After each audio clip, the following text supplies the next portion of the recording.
నమస్తే. ప్రస్తుతం మనతో పాటు ప్రముఖ విశ్లేషకులు కిలారి నాగార్జున ఉన్నారు. ఆయనతో మాట్లాడదాం. నమస్తే సార్.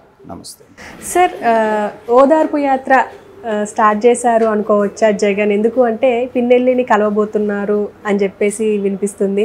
అండ్ ఈ ఓదార్పు యాత్ర అంటే ఇంతకు ముందు ఓదార్పు యాత్ర అంటే వైఎస్ఆర్ కోసం అండ్ ప్రజల కోసం చేశారు అనుకుందాం. ఇప్పుడు ఆయన కోసం ఆయన చేస్తున్నారా లేకపోతే కార్యకర్తల కోసం చేస్తున్నారా అని చెప్పేసి బయట మాట్లాడుతున్నారు. అసలు ఏంటి సార్ ఈ ఓదార్పు యాత్ర? అంటే జనరల్గానమ్మా ఒక ఊహించని అపజయం వచ్చినప్పుడు మనం ఒకటి అనుకుంటే ఇంకొకటి అయినప్పుడు పెద్దలు ఏం చెప్తారంటే వాళ్ళని వాళ్ళు సరి చేసుకోవడానికి మళ్ళీ మూలాల్లోకి వెళ్ళమంటారు. అంటే ఎక్కడి నుంచి స్టార్ట్ అయ్యారో అక్కడి నుంచి అక్కడికి వెళ్ళి అక్కడి నుంచి ఏం తప్పులు జరిగినాయి అనేటువంటిది సమీక్షించుకోమంటాము జనరల్గా చెప్పేది. ఎందుకంటే సహజంగానే అధికారంలో ఉన్నప్పుడు ఏమవుతుందంటే అహంకారం, అధికార దర్పం, మనం చేసేదంతా బ్రహ్మాండంగా చేస్తున్నాం, ప్రజలందరూ మన పక్కనే ఉన్నారనేటువంటిది నాయకులు సహజంగా భావిస్తారు.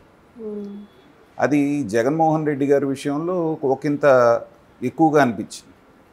సహజంగానే ఇప్పుడు చంద్రబాబు నాయుడు గారిని తీసుకున్నా కానీ 2014-19 మధ్యలో ఆయన పాలన చూసినప్పుడు కూడా ఆయన చెప్తుండేవారు తరచు, నా సాటిస్ఫాక్షన్ లెవెల్స్ ప్రజలు 60% ఉంది, తర్వాత 70%కి వెళ్ళింది, చివరికి వచ్చేటప్పటికి ఎలక్షన్ దగ్గరికి వచ్చేటప్పటికి 80% ప్రజలు సంతృప్తిగా ఉన్నారు మన పాలన పట్ల అని ఆయన మాట్లాడేవారు. ఆయనకి ఇచ్చిన రిపోర్ట్స్ కూడా అలాగే ఇచ్చారు. చుట్టూ ఉన్నటువంటి వాళ్ళు, ఇంటెలిజెన్స్ వాళ్ళు కానివ్వండి, లేకపోతే ఇది ఫ్యాక్ట్స్ ఆయన దగ్గర దాకా వెళ్ళనివ్వరు అధికారంలో ఉన్నటువంటి వాళ్ళు. చివరికి 2019లో ఏం జరిగిందో మనం చూసాం. కేవలం 23 సీట్లకు మాత్రమే ఎప్పుడూ లేనంత ఘోర పరాజయాన్ని మూట కట్టుకుంది తెలుగుదేశం పార్టీ. అలాగే జగన్మోహన్ రెడ్డి గారి దగ్గరికి వచ్చేటప్పటికి ఏంటంటే ఊహించినటువంటి విజయం ఆయనకు వచ్చిన తర్వాత 151 సీట్లు అనేటువంటిది ఏంటంటే అది ఒక చారిత్రాత్మకమైనటువంటి విజయం. ఎన్టీ రామారావు గారి తర్వాత అంత ఘనతను సాధించాడు ఆయన. సాధించేటప్పటికి ఏంటంటే ఇక ప్రజలు ఎల్లకాలం నా పట్లే ఉంటారు. అందుకని ఆయన మాటల్లో కూడా ఏం చెప్తారు, 20-25 సంవత్సరాలు నేనే ముఖ్యమంత్రి కాబట్టి ఇక నేను శాశ్వతంగా ఉంటాను, మా నాన్నగారి ఫోటో పక్కన నా ఫోటో ఉండాలి అనేటువంటిది ఆయన కోరిక. కానీ ఈ రాజకీయ నాయకులు మర్చిపోయేది ఏంటంటే రేపేం జరుగుతుందో ఎవరు ఊహించలేరు. రేపటికి మనం ఉంటామో లేదో అనేటువంటి గ్యారంటీ కూడా లేదు. అలాంటిది 25 ఏళ్ళు మేమే ఉంటాం, 20 ఏళ్ళు మేమే ఉంటాం అనేటువంటిది భ్రమ. దీనికి 2 ఉదాహరణలు చెప్పుకోవచ్చు. లక్ష్మీకాంత్ పార్వతి గారిని పెళ్లి చేసుకున్న తర్వాత రామారావు గారు మళ్ళీ అధికారంలోకి వచ్చారు, విపరీతమైనటువంటి మెజారిటీతో వచ్చారు. కాంగ్రెస్ పార్టీకి ప్రతిపక్ష హోదా కూడా లేకుండా పోయింది. కానీ ఆగస్టు వచ్చేటప్పటికి ఆయన సీఎం పదవిని కోల్పోవాల్సి వచ్చింది. చంద్రబాబు నాయుడు గారు సీఎం అయ్యారు. సరే, అది మంచిగా చెడా అనేటువంటి వివరాల్లోకి మనం వెళ్లకుండా, అంటే మనం ఎప్పటికీ 5 ఏళ్ళు మనమే ఉంటాం అనుకున్నారు, ఏం జరిగిందో చూసాం. అలాగే రెండోసారి రాజశేఖర రెడ్డి గారు గెలిచారు.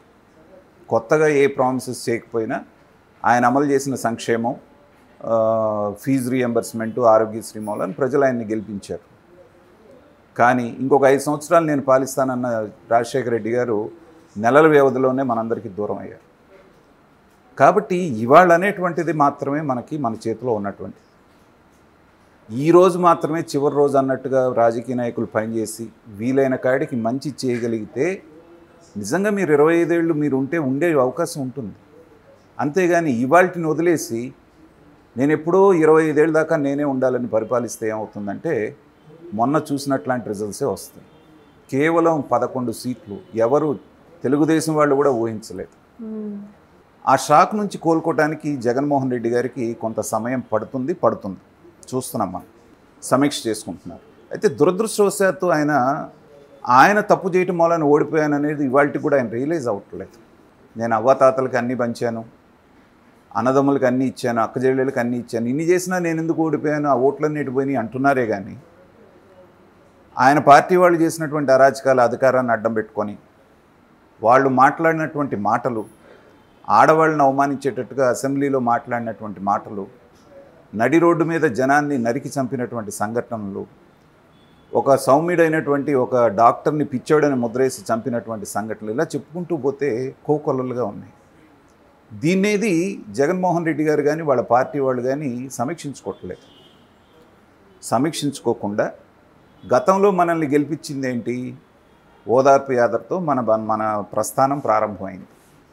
వాళ్ళ తండ్రి గారు చనిపోయినప్పుడు కాంగ్రెస్ పార్టీ వద్దంటే కూడా ఆయన ఓదార్పు యాత్ర చేశాడు. ఆ తర్వాత మధ్యలో ఆయన్ని అరెస్ట్ చేయడం జరిగింది. ఆ ఓదార్పు యాత్రని షర్మిల గారు కంటిన్యూ చేయడం జరిగింది. తర్వాత బయటకు వచ్చిన తర్వాత మళ్ళీ పాదయాత్ర చేశాడు. చేసినాక సీఎం అయ్యారు. పాదయాత్ర చేయటం మూలనే సీఎం అయ్యాను అనేటువంటిది ఆయన బలంగా నమ్ముతారు. నిజం కూడా అది.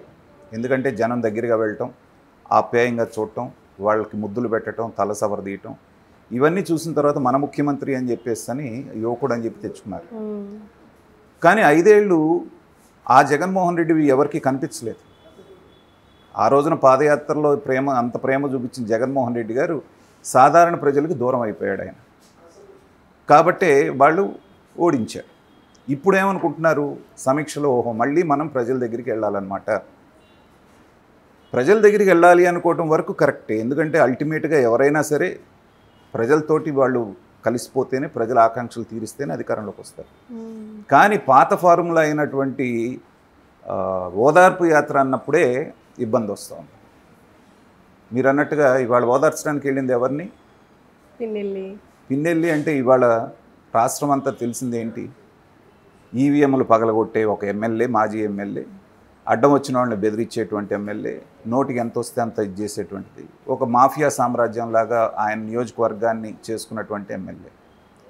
ఆయన ఏదో స్వతంత్ర పోరాటం చేసి జైలుకి వెళ్ళి జైల్లో లేరు. ఆయన ఒక క్రిమినల్ యాక్టివిటీ చేసి, అది కూడా బహిరంగంగా సీసీ కెమెరా ఫుటేజీలో పట్టుబడ్డటువంటి వ్యక్తిని కోర్టు ద్వారా యాంటిసిపేటరీ బెయిల్ తెచ్చుకొని కొన్నాళ్ళు అజ్ఞాతంలో ఉండి పారిపోయినటువంటి వ్యక్తిని, అరెస్ట్ అయిపోయేటప్పుడు కూడా కిటికీలో నుంచి దూకి పారిపోవడానికి ప్రయత్నం చేసినటువంటి వ్యక్తిని మీరు ఓదార్చడానికి వెళ్తున్నారు అంటే మీరు మారలేదు అనేటువంటిది మళ్ళీ ప్రజలకు మీరు చెప్తున్నారు.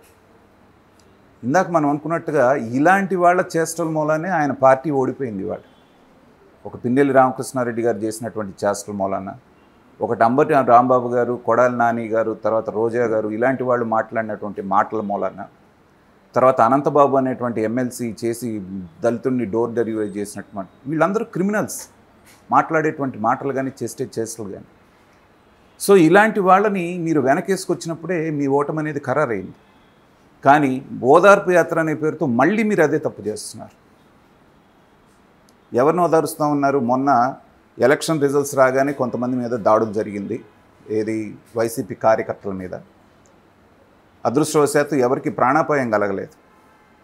సో ఆ కుటుంబాలను ఓదారుస్తాను. తర్వాత జగన్మోహన్ రెడ్డి గారు అధికారం కోల్పోయిన తర్వాత తట్టుకోలేక కొంతమంది చచ్చిపోయారంట. మరి వాళ్ళు ఎక్కడ ఉన్నారో ఎవరికి తెలియదు. మరి వీళ్ళు క్రియేట్ చేస్తారన్నమాట కొంతమంది. గతంలో కనుక దాదాపు 1000 మంది దాకా రాజశేఖర రెడ్డి గారు మరణం తట్టుకోలేకపోయారన్నారు కదా, అన్ని సావులు వాళ్ళ ఖాతాలు వేసేస్తారు. సో లిస్టు తయారు చేసుకునే పనిలో ఉన్నారన్నమాట. ఎడుదిరిగి ప్రతిపక్ష హోదా లేదు, అసెంబ్లీకి వెళ్ళే పని లేదు. కాబట్టి ప్రజల్లో ఏదో ఒక రకంగా వెళ్ళాలి అంటే ఏంటంటే నవంబర్, డిసెంబర్ నుంచి పాదయాత్రకి వాళ్ళు గ్రౌండ్ ప్రిపేర్ చేసుకుంటున్నట్టుగా మనకు అర్థం అవుతాం. కానీ ఇప్పటికి కూడా ఏంటంటే సమయం మించిపోలేదు. నేను చెప్పేది చరిత్రలో ఎప్పుడు చూసుకున్నా కానీ పడ్డవాళ్ళు మళ్ళీ లేచి నిలబడతారు. దాన్ని పాజిటివ్ దృక్పథంలో తీసుకోవాలి. చంద్రబాబు నాయుడు గారు ఎన్నిసార్లు ఓడిపోయారు? ఇది 4వసారి ఆయన చీఫ్ మినిస్టర్ అవటం. 3 సార్లు ప్రధాన ప్రతిపక్షంగా ఉన్నారు. ఎన్ని అవమానాలు పడ్డారు? అవమానాలు పడ్డా ఎక్కడ పొరపాటు జరిగిందనేది సమీక్షించుకున్నారు. ఎన్ని దాడులు జరిగినా, ఎన్ని అవమానాలు జరిగినా బలంగా నిలబడ్డారు. ఇవాళ మళ్ళీ అఖండమైనటువంటి మెజారిటీతోటి వాళ్ళు ఢిల్లీలో కూడా చక్రం తిప్పేటువంటి స్థాయికి వచ్చారు. కాబట్టి మీ రోజు అనేటువంటిది మళ్ళీ మీకు వస్తుంది. రావాలి అంటే పాజిటివ్ దృక్పథంతో ముందుకెళ్ళాలి. తప్పు ఎదుటి వాళ్ళు చేశారు అనేటువంటి భావన లేకుండా మనమేం తప్పు చేశామనేటువంటి ఆత్మ పరిశీలన చేసుకుంటే ఇవాళ కాకపోతే రేపు, రేపు కాకపోతే 5 సంవత్సరాల తర్వాత అయినా